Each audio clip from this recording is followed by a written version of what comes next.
Hi guys, welcome back to a new video. As you see, today's video is how to track your macros. So I'm going to be discussing a few key points such as what are macros, why should you be counting them, and of course how to track them. So first of all, please do me a favor and hit that subscribe button if you're not already subscribed.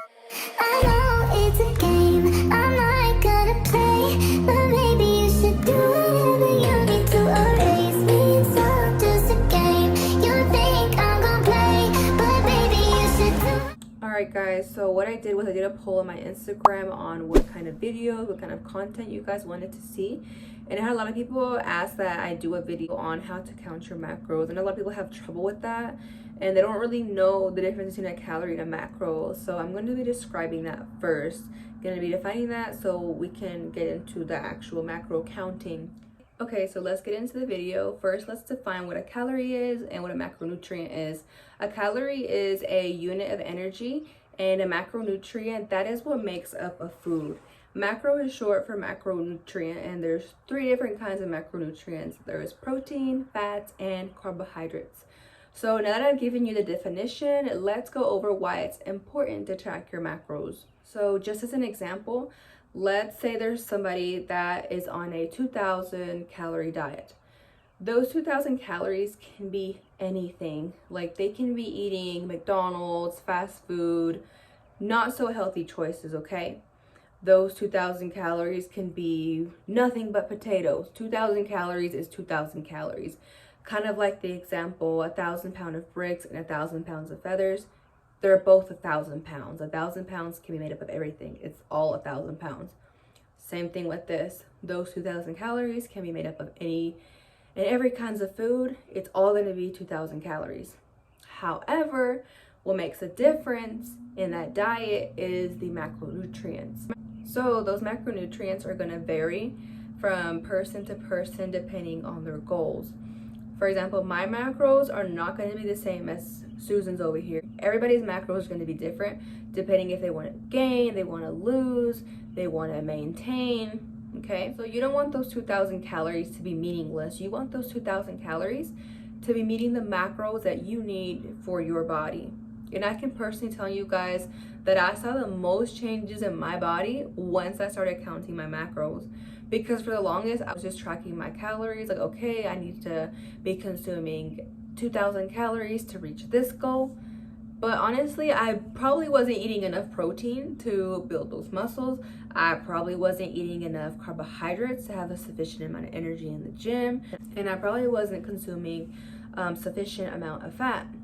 So that's why I wasn't seeing any progress, because I wasn't eating those carbs, those proteins, those fats, all the macros that are needed for me to be achieving my goals in the gym.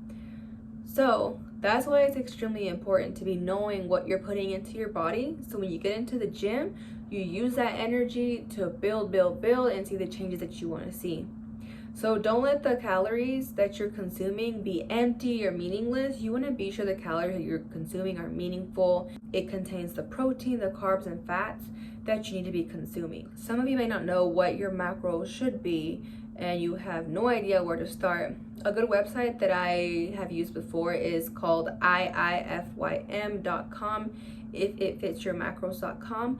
On that website, you can choose your gender, your height, your weight, your lifestyle, how many times you want to work out, and it's really, really good. And also, you can get into what kind of diet, if you're vegan, if you're pescatarian, if you're this, if you're that, and it'll tell you the macros you should be consuming to meet your goals.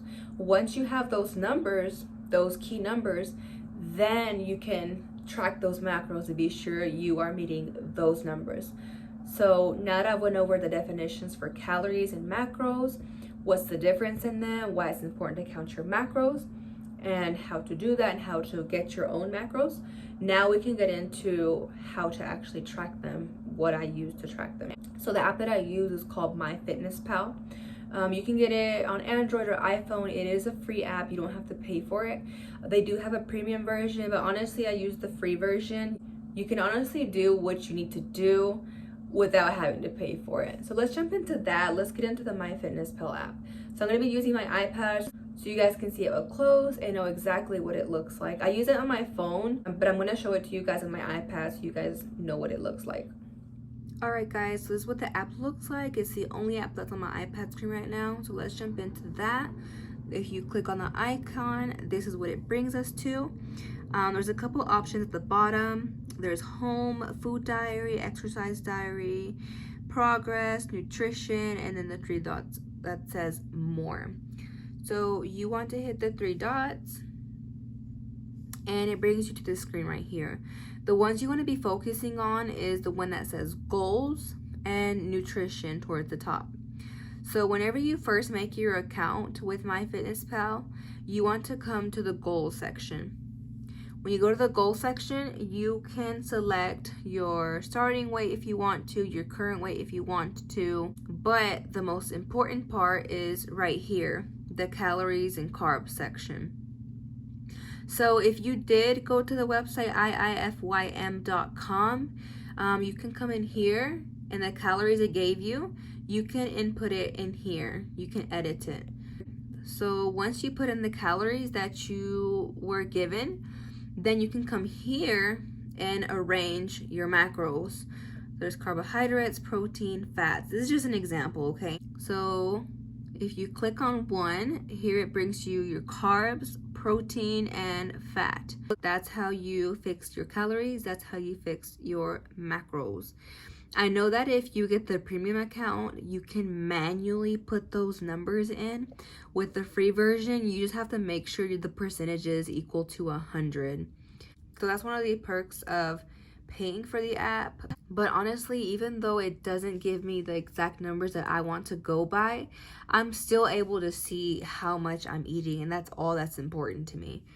So now that the goal section is set, let's go back to the home screen. Home screen right here.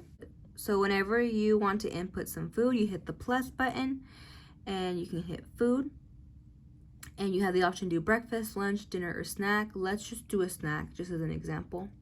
The good thing about this app is that the more you're inputting foods, the more it starts memorizing the food. As it gets easier and quicker, the more you use this, because if you're always logging in a peanut butter sandwich every morning, you're gonna be able to just hit it right away, no issue.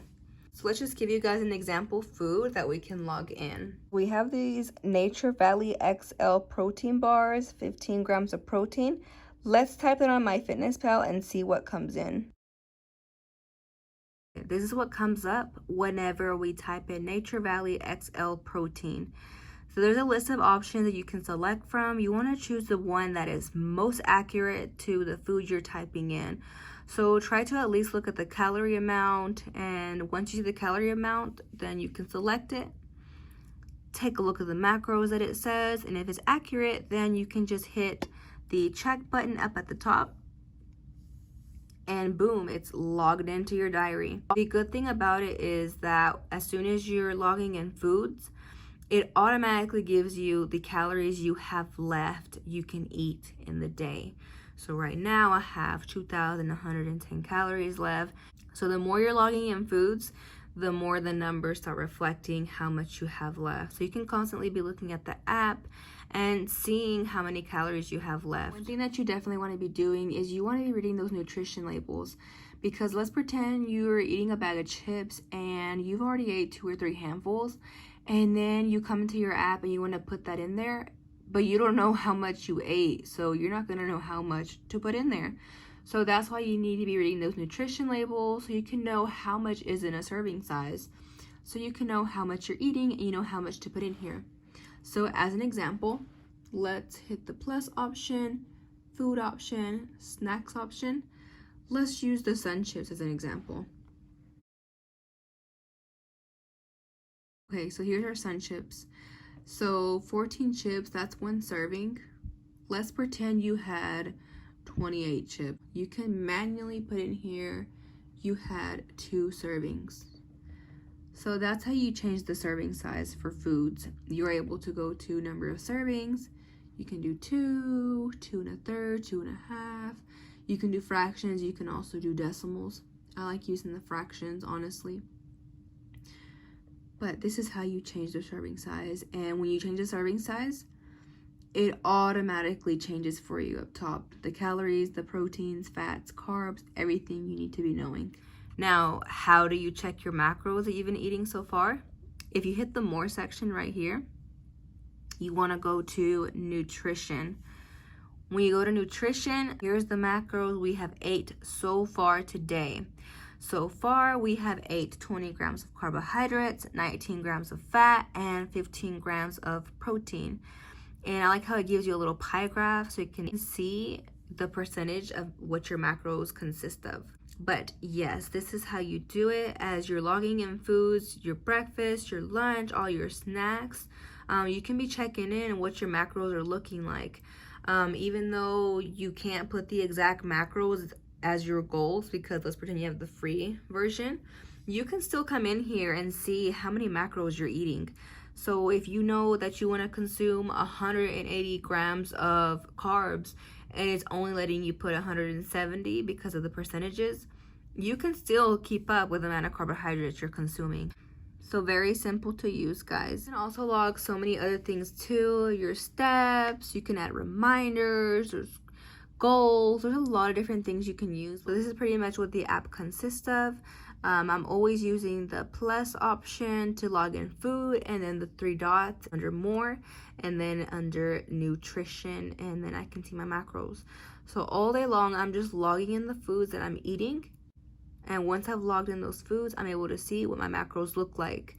So let's pretend it's 5 p.m. and I still need 40 more grams of protein. Then I would try to find foods that would meet those goals. So that's a good thing, that you can be looking at what your macros are looking like, so you can be able to select and pick and choose foods that you need to consume to meet those numbers.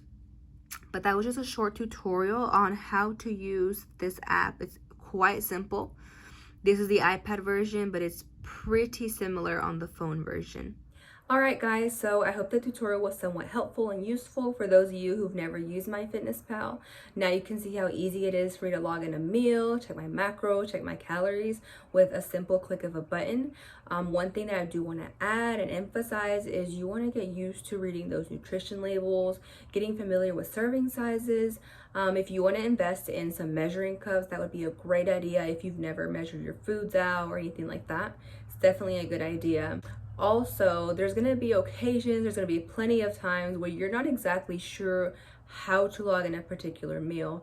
Example, you're going to be going to birthday parties, your grandma's dinner, somebody's graduation party, anything. So let's pretend your grandma made some mac and cheese and you're not exactly sure the ingredients that she used. It's okay, like don't stress about it. Just try to log in something close to it. Like if you know you probably had about 1.5 cups worth of mac and cheese, just go to MyFitnessPal and type in mac and cheese and pick one that you think would be accurate and then put 1.5 cups. Logging it in is better than not logging in anything at all. But for the most part, if you do look up common foods, you're gonna find it. Just make sure the serving size is correct and your macros should be good to go. Other than that, it's not that complicated. As long as you type in a food that's similar or close to it, you're honestly gonna be fine. There's gonna be days where your macros aren't gonna be perfect, you didn't meet them to the T, but definitely recording those meals on MyFitnessPal gives you a really great picture as to how much you're eating. You'll be really shocked as to how much you eat or how much you don't eat. So I definitely recommend you guys start tracking your macros. Again, the website to get macros is iifym.com. It's a really great website. Be sure you check that out. Be sure you guys follow me on Instagram. I'll list it down below. And please do me a huge favor and give this video a big thumbs up and hit that subscribe button. Thank you guys so much for watching. I know it's a game.